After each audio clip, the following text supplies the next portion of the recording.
Welcome back to the Chattable Podcast, where we learn real English in real life, enrich vocabulary, and feel proud.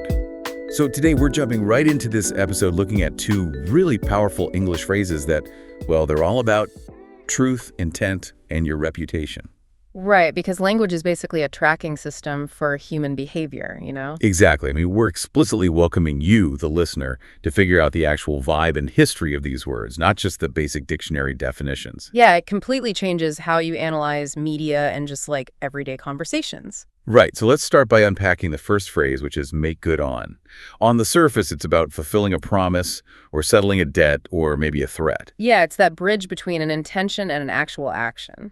But it feels so much heavier than just saying someone kept their word. There's this undeniable gravity to it. Oh, absolutely. And that gravity actually comes straight from the 1600s, which is so fascinating to me. Wait, the 1600s? Yeah, because today, when our modern ears hear the word good, we instantly think of morality, right?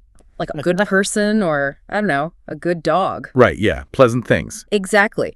But historically, like in 17th century legal and financial contexts, good had this really rigid mechanical meaning. It literally meant valid or sound. Oh, wow. Okay, so that totally reframes it.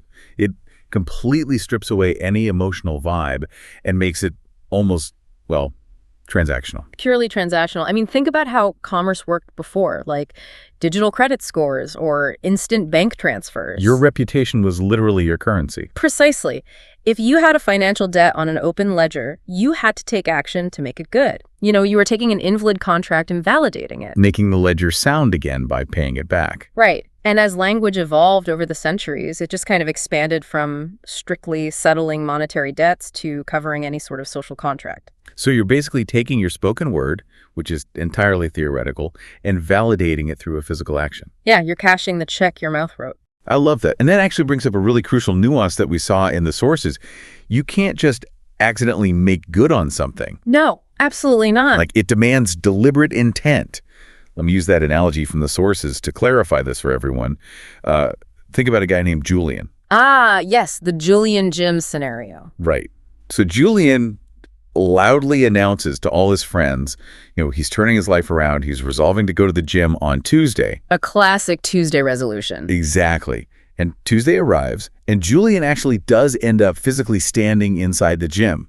The outcome matches the promise. But, and there's a big but here. Yes, because he's only standing in there because he lost his car keys in the parking lot and had to ask the front desk if anyone found them. Right. So he didn't make good on his resolution at all. No, he just got lucky. Yeah. Well, unlucky with his keys, I guess. Yeah, he lacked that engine of intentionality. Making good on a promise requires focused effort, aimed at that exact promise. He didn't validate his word. He was just the victim of a logistical accident. Exactly. The phrase tracks human agency, not just random coincidences. Which means you have to carry the burden of the promise the whole way through.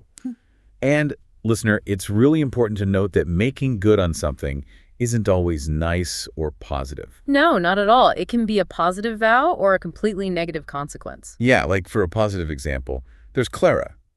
She promises her mom a dream trip to Paris and actively saves up for 3 years to make good on that promise. Skipping dinners, working overtime, that deliberate sacrifice to validate her vow. Right, but then you have the negative application. Imagine James. James has a roommate who just refuses to clean the dishes. The sink is just a biohazard. Ugh, the worst. Right. So James issues a warning. He says, if you don't clean these by Friday, I'm moving out. Friday comes, dishes are still there, so James signs a new lease and leaves. He established a condition and he made good on that warning. Exactly. And that heavy formal tone is why it's used so much in business and diplomacy. Which leads me to this crazy big business example from the sources with Live Nation. Oh, this is such a perfect illustration of the phrase's power. Right, so Michael Rapino, the head of Live Nation, warns the Barclays Center in New York not to switch their ticketing platform to Seatgeek. He essentially threatened them with severe business consequences if they switched. And the arena called his bluff and switched anyway. So Rapino actually pulled Billie Eilish's massively lucrative tour dates out of the arena. He didn't just complain, he enacted a massive financial consequence. And this is where I want to push back a little or ask you a question. Doesn't making good on a threat sound so much more intense and and calculated than just saying someone followed through. Oh, entirely. I totally agree. Saying he followed through just sounds mechanical, right? Like a tennis instructor telling you to finish your swing. Right, it's just observing a completed action. But saying he made good on a threat adds so much weight. It emphasizes the ironclad nature of his influence. It's like telling the industry that his warnings are as valid as a legal contract. Exactly. It proves his words are backed by solid rock. So if making good on is all about words backed by undeniable physical proof, we have to look at the exact opposite, right? Right. Words that are completely hollow and lack any substance. Which brings us to our second phrase, the puff piece. Yes. We are entering the territory of the illusion. So a puff piece is defined as this excessively complimentary story or article or film that conveniently just avoids asking any tough questions. It hides all the negative facts. Exactly. And the origin of this one is just as fascinating, right? Yeah, it dates back to 18th century journalism and early advertising. It comes from the concept of puffery. Puffery, like exaggerated praise. Exactly. It was used to sell books or tonics with these completely unwarranted, glowing reviews. Literally like a puff of air. It makes something look bigger and rounder than it actually is, but when you poke it, there's absolutely no substance inside. Right. It deflates instantly. It's like eating cotton candy when you were promised a steak dinner. Looks great, dissolves into nothing. That's a great analogy. And that lack of structural integrity is why puff piece is such a critical, skeptical term used in media criticism. You use it when you realize the writer has stopped being objective and is just cheerleading. Right? You encounter these all the time. Oh, constantly. Like you read a magazine profile of a celebrity and then you check the fine print and realize it was literally written by her own publicist. Textbook puff piece. Or an interview with a controversial politician where there's missing funds and the reporter completely avoids asking about the scandal. Just asks them about their favorite childhood recipes instead. Exactly. It's trading truth for access. And this is actually super relevant right now in pop culture with that upcoming Michael Jackson movie. The one starring his nephew, Jafaar Jackson. Yeah. So the acting is getting praised, but critics are arguing that the film is basically just a giant puff piece. Because of what it leaves out, it's skipping over all the difficult, controversial chapters of his life simply to keep his family and the estate happy.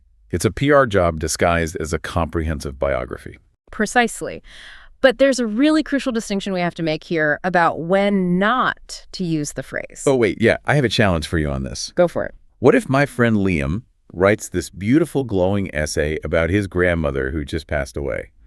Like a eulogy. Is that a puff piece? No, absolutely not. You never use puff piece for sincere personal tributes. Even if he conveniently leaves out that she had a terrible temper. Even then, calling Liam's tribute a puff piece would be deeply insulting. Why? Because of the intent. Exactly. It all comes down to the implicit social contract.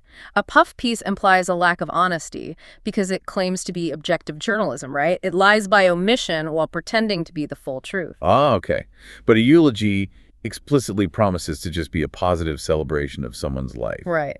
When Liam stands up at a funeral, everyone knows the goal is to comfort the grieving. There's no deception. It's openly claiming to be a birthday cake, basically, whereas a puff piece pretends to be a balanced meal but just feeds you sugar. A puff piece manipulates, but a tribute honors. That makes so much sense. So as we wrap up this episode, I just want to connect this all back to you, the listener. Yeah, having these exact phrases in your vocabulary arsenal is so helpful. It really is. I mean, we've got these contrasting tones. Make good on is formal, it's serious, and it's rooted in real action. While puff piece is skeptical and critical, calling out that total lack of honesty. Exactly. It helps you analyze the world and the media so much more accurately. I actually have a final thought for everyone to mull over this week. Oh, let's hear it. Next time you are watching a documentary or reading an interview, ask yourself, are you consuming a puff piece designed to sell you a flawless image? Or is the subject actually making good on the hype? Oh, I love that. It completely changes how you view the media you consume. It really does. Keep questioning those narratives and keep enriching that vocabulary. Thank you so much for joining us for this episode, and we will catch you next time.